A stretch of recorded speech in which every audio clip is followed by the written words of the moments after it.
तो आज हम लोग क्या पढ़ेंगे? प्रकाशिक यंत्र पढ़ेंगे। क्या पढ़ेंगे बोलो?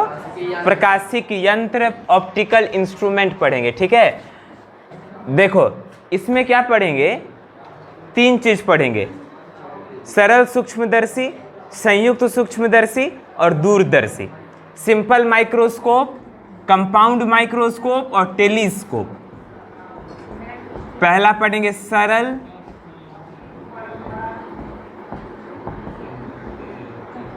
सूक्ष्मदर्शी, दूसरा पढ़ेंगे संयुक्त सूक्ष्मदर्शी, तीसरा पढ़ेंगे दूरदर्शी। सरल सूक्ष्मदर्शी को क्या बोलेंगे?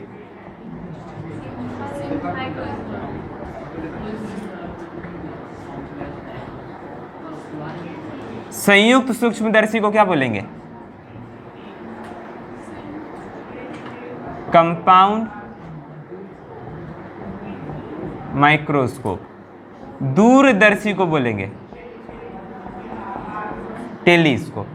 ये 3 चीज पढ़ेंगे। देखो नाम से पता चल रहा है, सरल सूक्ष्मदर्शी। अच्छा, सूक्ष्मदर्शी, सूक्ष्म मतलब छोटा, दर्शी मतलब देखना। ये किसके काम में आएगा? छोटी चीजों को देखने के काम में आएगा, क्योंकि नाम ही है इसका सूक्ष्मदर्शी, है ना। जो भी छोटा चीज है उसको देखने के काम में आएगा, उसको थोड़ा बड़ा कर देगा। क्या समझे? इसको क्या करेगा? छोटा चीज को थोड़ा बड़ा कर देगा। लेकिन ये है बहुत सरल, सिंपल है, ये बहुत बड़ा नहीं कर पाएगा। क्या समझे? जैसे मान लो कि किताब का अक्षर सब है, उसको हम लोगों को पढ़ना है। क्या समझे? तो एक आता है मैग्नीफाइंग ग्लास, जो ज्योमेट्री बॉक्स सब में भी होता है, ऐसे गोल रहता है, हैंडल रहता है नीचे, इस प्रकार से नहीं रहता है। इसको उठा करके अक्षर को देखते हो तो अक्षर थोड़ा बड़ा दिखाई पड़ता है। तो वो भी, ये भी एक प्रकार का सरल सूक्ष्मदर्शी है ना, जो प्रकाश वशक में रहता है। संयुक्त सूक्ष्मदर्शी क्या होगा? ये बहुत छोटे चीज को बहुत बड़ा बना सकता है। क्या समझे? Compound microscope. जैसे कि मान लो हमारे शरीर के सबसे छोटे कण को क्या कहते हैं? सेल या कोशिका कहते हैं ना। हमारे शरीर का जो सबसे छोटा कण है, सबसे छोटी इकाई जो है, सबसे छोटा यूनिट जो है, उसको क्या कहते हैं? सेल कहते हैं, कोशिका कहते हैं। कोशिका का खोज कौन किए थे? रॉबर्ट हुक किए थे। क्या समझे? कैसे खोज किए थे कोशिका का?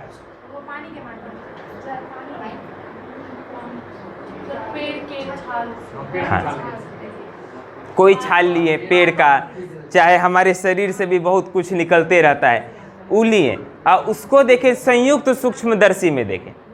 किस में देखें? संयुक्त सूक्ष्मदर्शी में, कंपाउंड माइक्रोस्कोप में देखें, तो उनको दिखाई पड़ गया बहुत सारा ये सेल से बना है। क्या समझे? तो यदि हमको सेल देखना है तो उसके लिए उपयोग करना पड़ेगा संयुक्त सूक्ष्मदर्शी का, कंपाउंड माइक्रोस्कोप का। क्या समझे? सेल तो बहुत ही छोटा होता है ना। उसके लिए थोड़ा हम लोगों को हैवी माइक्रोस्कोप चाहिए, हैवी वाला, है ना। हाँ, छोटा मोटा से काम नहीं चलेगा, हैवी माइक्रोस्कोप चाहिए। तो ये कंपाउंड माइक्रोस्कोप जो है, ये हैवी माइक्रोस्कोप हुआ। क्या समझे? कंपाउंड माइक्रोस्कोप जो हुआ, संयुक्त सूक्ष्मदर्शी, ये क्या है? हैवी माइक्रोस्कोप है। इस सेल सबको भी देख सकता है, इलेक्ट्रॉन सबको भी देख सकता है। लेकिन जो सिंपल नामे है सिंपल माइक्रोस्कोप, ये सिंपल है ना। बहुत छोटा चीज को इसके द्वारा नहीं देख पाएंगे। ठीक है। और तीसरा क्या है? दूरदर्शी, टेलीस्कोप। नामे है दूरदर्शी, इसके द्वारा हम लोग दूर की चीजों को देखेंगे, जैसे खगोलीय पिंडों को देखेंगे, है ना, चंद्रमा को, तारों को, इन सब को देखा जाता है दूरदर्शी के द्वारा, टेलीस्कोप के द्वारा। समझ आए ना? ये नहीं कि सेल को देखना होगा, लाएंगे टेलीस्कोप। क्या समझे? टेलीस्कोप से सेल को नहीं देखेंगे, टेलीस्कोप से किसको देखेंगे? खगोलीय पिंडों को देखेंगे, सूर्य, चंद्रमा, तारों को देखेंगे। समझ गए कि नहीं? लेकिन यदि सेल को देखना है तब लाएंगे संयुक्त सूक्ष्मदर्शी, कंपाउंड माइक्रोस्कोप लाएंगे। समझ गए कि नहीं? अब एक एक करके तीनों को पढ़ेंगे, लेकिन उसके पहले लिखो दर्शन कोण। दर्शन कोण क्या होता है? Visual angle. दर्शन कोण,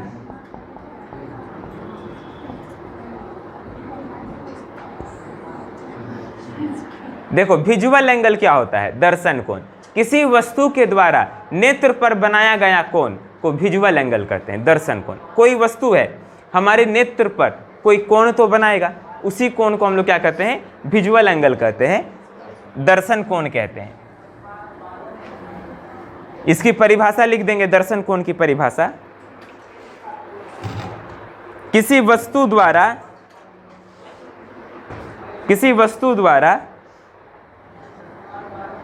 नेत्र पर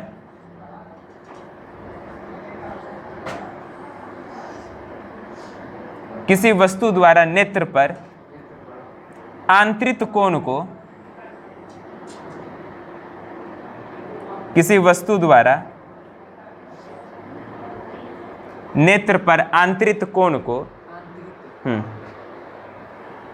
आंतरिक मतलब वही बनाया गया कोण, किसी वस्तु द्वारा नेत्र पर आंतरिक कोण को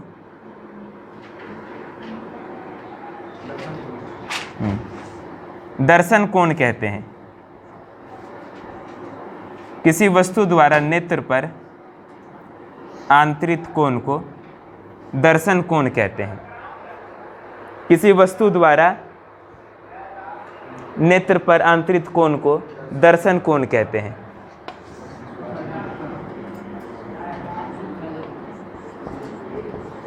अंग्रेजी में लिखेंगे angle subtended by,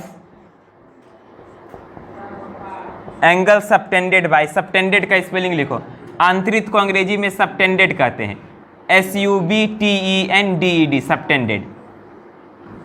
angle subtended by an object on the eye is known as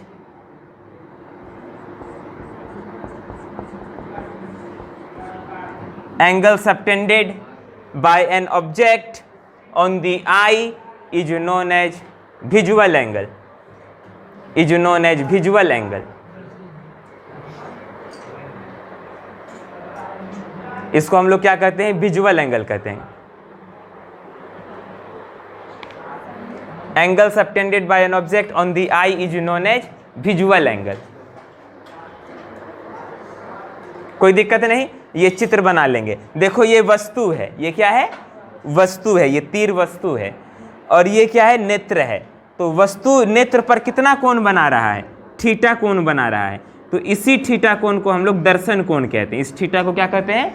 दर्शन कोण कहते हैं, विजुअल एंगल कहते हैं। यहाँ थीटा क्या है? थीटा जो है यहाँ दर्शन कोण है, विजुअल एंगल है। थीटा दर्शन कोण है, विजुअल एंगल। अब धीरे धीरे जटिल चित्र सब बनेगा, इसीलिए बोले थे पेंसिल स्केल सब लाने।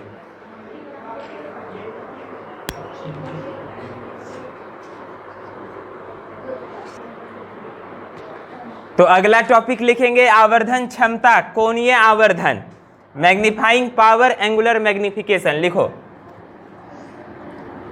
ये होता क्या है? मैग्नीफाइंग पावर, आवर्धन क्षमता।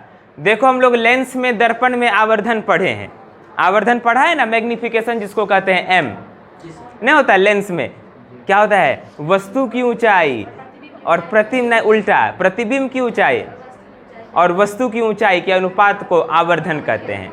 m बराबर HI/HO, ये हम लोग पढ़े हैं लेंस में और दर्पण में। लेकिन यहाँ पे थोड़ा अलग प्रकार से परिभाषित किया जाएगा आवर्धन क्षमता को, मैग्नीफाइंग पावर को, क्योंकि ये सब क्या है? ये सब प्रकाशिक यंत्र है, माइक्रोस्कोप है। तो इसमें आवर्धन को, मैग्निफिकेशन को अलग प्रकार से डिफाइन करेंगे, समझ गए कि नहीं? तो वो सब जो आवर्धन मैग्निफिकेशन था वो लेंस दर्पण सब के लिए था, लेकिन माइक्रोस्कोप में आवर्धन जो है, आवर्धन, इसको अलग प्रकार से परिभाषित किया जाएगा, समझ गए? तो आवर्धन क्षमता की परिभाषा लिखेंगे, लिखो किसी स्थान पर, लिखेंगे किसी स्थान पर बने अंतिम प्रतिबिंब, किसी स्थान पर बने अंतिम प्रतिबिंब, किसी स्थान पर बने अंतिम प्रतिबिंब द्वारा, अंतिम प्रतिबिंब द्वारा नेत्र पर बनाए गए द्वारा नेत्र पर बनाए गए दर्शन कोण, अंतिम प्रतिबिंब द्वारा नेत्र पर बनाए गए दर्शन कोण, कोष्ठ में लिखेंगे beta.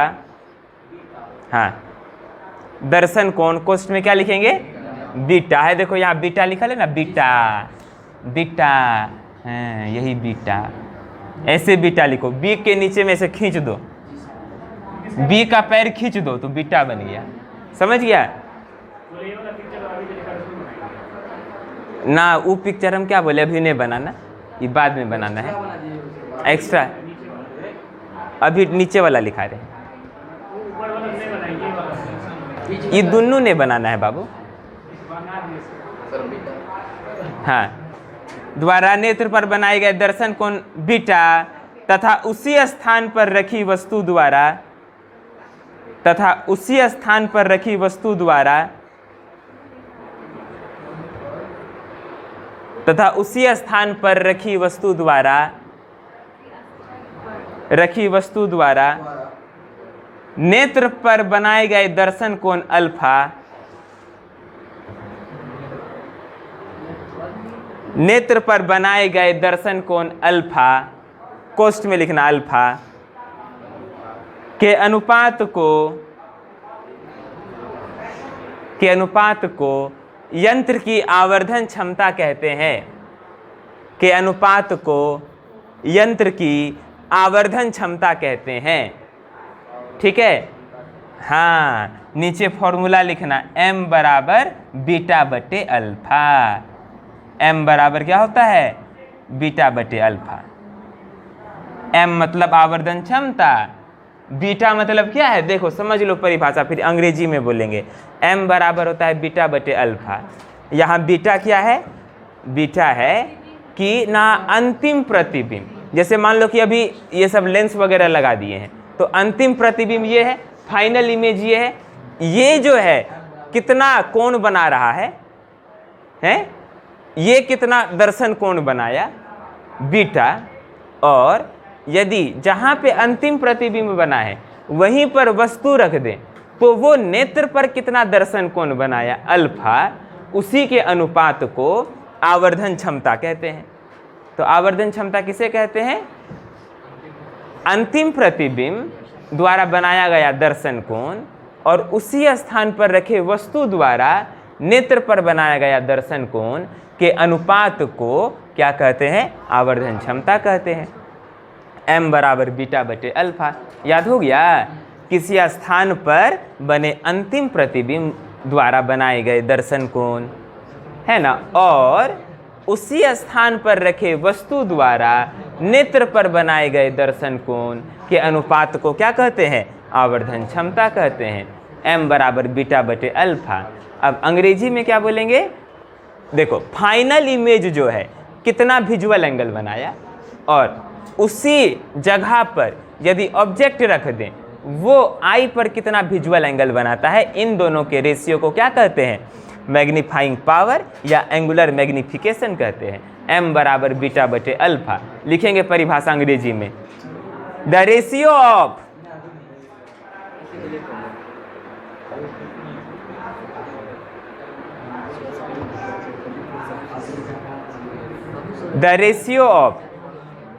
visual angle, the ratio of visual angle, the ratio of visual angle, कोष्ठ में लिखो बीटा, कोष्ठ में लिखो beta, subtended by the ratio of visual angle beta subtended by the final image, subtended by the final image on the eye, on the eye to the visual angle, to the visual angle, कोष्ठ में लिखेंगे alpha, कोष्ठ में लिखेंगे alpha,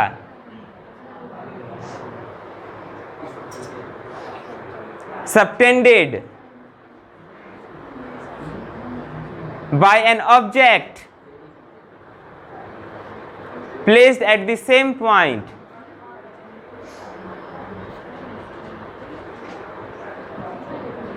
subtended by an object placed at the same point on the eye.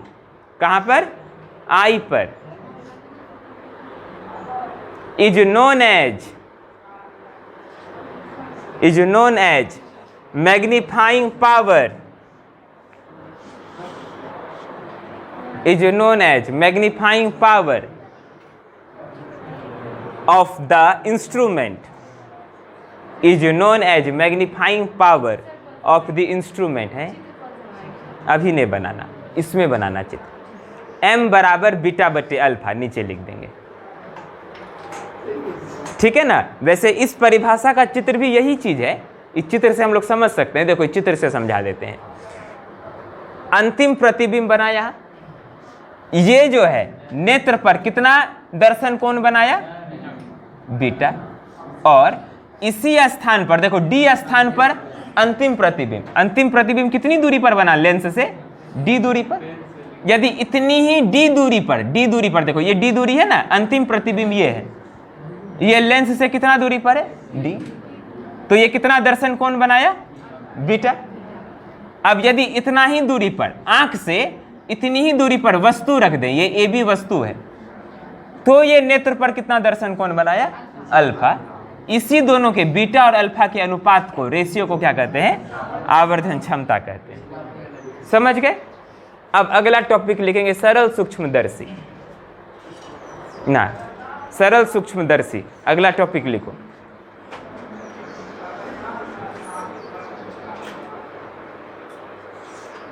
अगला topic सरल सूक्ष्मदर्शी, simple microscope.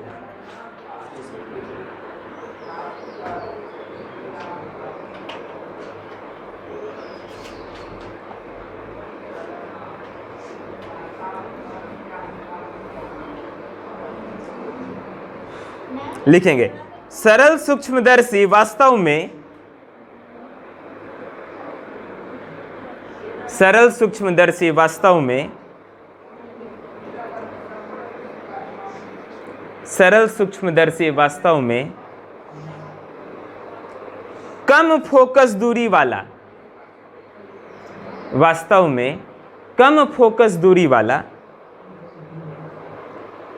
सरल सूक्ष्मदर्शी वास्तव में कम फोकस दूरी वाला एक उत्तल लेंस है. कम फोकस दूरी वाला एक उत्तल लेंस है जिसके एक और, कम फोकस दूरी वाला एक उत्तल लेंस है जिसके एक और इसके प्रकाश केंद्र, जिसके एक और इसके प्रकाश केंद्र तथा फोकस दूरी के बीच, जिसके एक और प्रकाश केंद्र तथा फोकस दूरी के बीच किसी वस्तु को रखकर दूसरी ओर से देखने पर, किसी वस्तु को रखकर दूसरी ओर से देखने पर उसी वस्तु का, दूसरी ओर से देखने पर उसी वस्तु का आवर्धित प्रतिबिंब दिखाई पड़ता है.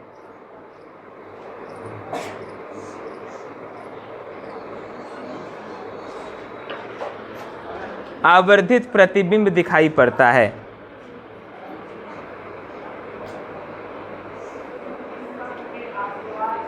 इसे आवर्धक लेंस भी कहा जाता है. इसे आवर्धक लेंस भी कहा जाता है.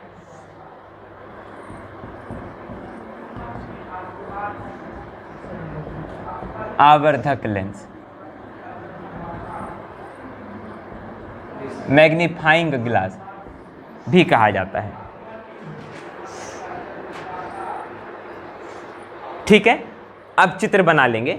इसका मतलब क्या है, जो परिभाषा लिखा है इसमें क्या लिखा है, ये जो है ना सरल सूक्ष्मदर्शी, ये कम फोकस दूरी का एक यंत्र है जिसमें किसी वस्तु को कहाँ रखते हैं, प्रकाश केंद्र और फोकस के बीच में रखते हैं, है ना, जिसमें लेंस के एक और प्रकाश केंद्र और फोकस के बीच में वस्तु को रखकर दूसरी ओर से देखते हैं। दूसरी ओर से देखेंगे तो उसी वस्तु का हम लोगों को क्या दिखाई पड़ेगा, आवर्धित प्रतिबिंब दिखाई पड़ेगा। समझिए ना। तो हम लोग वस्तु को कहाँ रखते हैं, प्रकाश केंद्र और फोकस के बीच में। लेंस के एक और वस्तु को रख दिए और लेंस के दूसरी ओर से देखें तो इसी वस्तु का आवर्धित प्रतिबिंब हम लोगों को दिखाई पड़ जाता है। इसी को हम लोग क्या कहते हैं, सरल सूक्ष्मदर्शी कहते हैं। इसका दूसरा नाम क्या है, आवर्धक लेंस भी है, मैग्नीफाइंग ग्लास भी है। दोनों चित्र बना लो।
नंबर का है।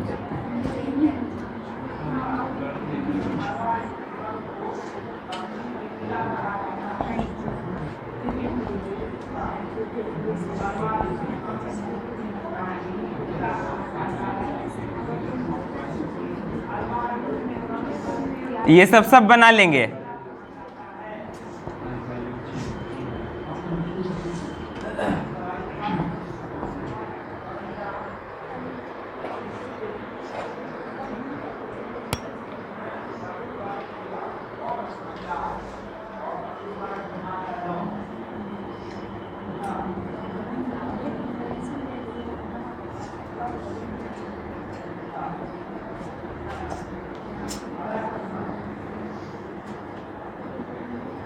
अंग्रेजी में लिखेंगे, सिंपल माइक्रोस्कोप में एक दो लाइन लिखेंगे। लिखो, अंग्रेजी में बोल रहे हैं बाबू, लिखो एक दो लाइन लिखो तो सिंपल माइक्रोस्कोप में। It is an optical instrument, it is an optical instrument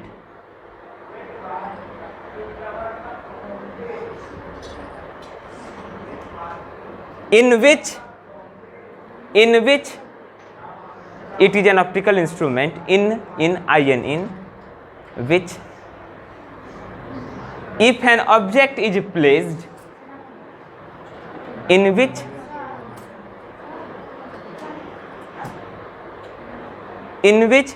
if an object is placed between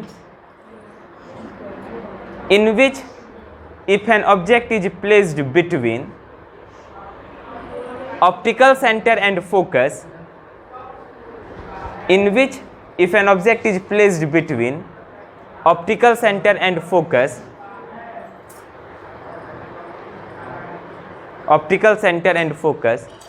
on one side of the lens,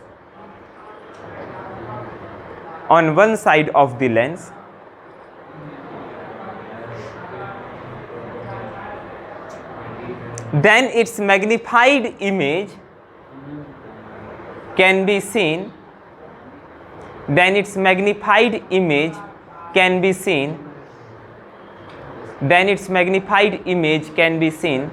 from the other side of